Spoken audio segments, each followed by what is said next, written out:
guys, welcome back to my channel. Today we're going to make a mango chia pudding. So at first we're going to prepare our chia seeds. Maglalagay ako dito ng 1.5 tablespoon of chia. There, 1.5. Pwede kayong gumamit ng yung regular na kutsara lang. Pwede nang tansya lang. Gusto ko lang na ma-measure. And nabasa ko somewhere na ang common dosage recommendation in chia seeds is 20 grams. That is about 1.5 tablespoon, and that is twice a day. So siguro sa pagkakaintindi ko, mga about 3 tablespoon per day. So there, meron na akong chia seeds dito. Dagdagan ko na lang ito ng water. And tansyahin nyo na lang. Tansya lang naman yan. Okay. So, kasi lumalaki ito siya eh. So, ganyan. And I'm going to put this in the fridge. And I will let it stay there for about 20 to 30 minutes.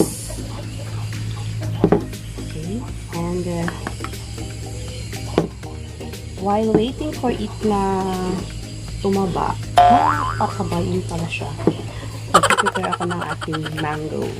Next, we're going to prepare the mango.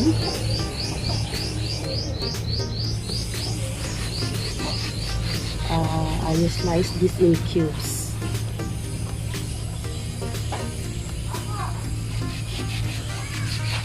And pag na-slice ko na siya, I'm going to put it also in the fridge para mas malamig.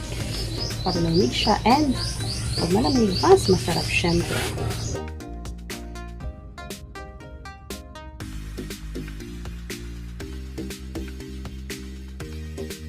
Okay, there you go. Tapos na siya. Ika na siya. Ilagay ko muna sa fridge. And balikan ko siya after ganun din, 30 minutes. So, sabay sila ng chia seeds. Kukunin ko mamaya and then pipitahin ko. For the meantime, maliligo muna ako, guys. See you later. Hey guys, I'm back. So, after 30 minutes, ito na yung ating chia seeds.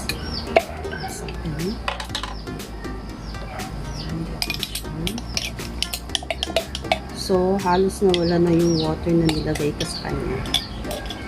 I'm gonna put it here.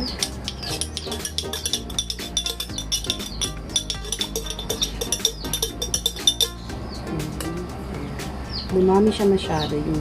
Yung 1.5 tablespoon naging basta, kami siya.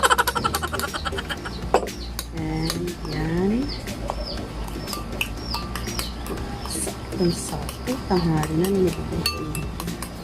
And I'm gonna put the mango in here. There you go.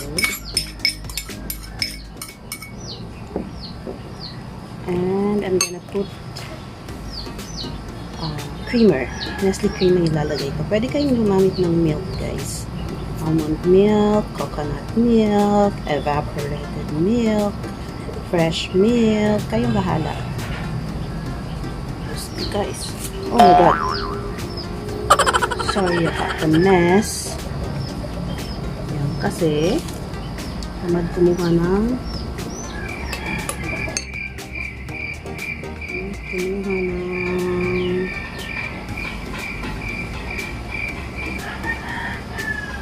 gunting. Yan, tuloy. There. I'm going to put equal gold para sweetener niya.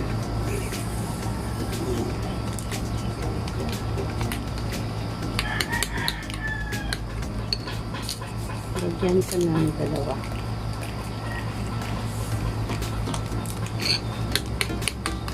Okay.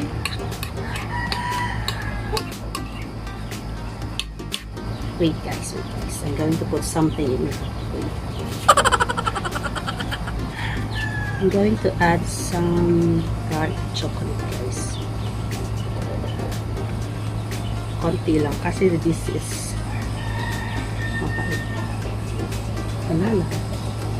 Para lang may habol-habol na taste.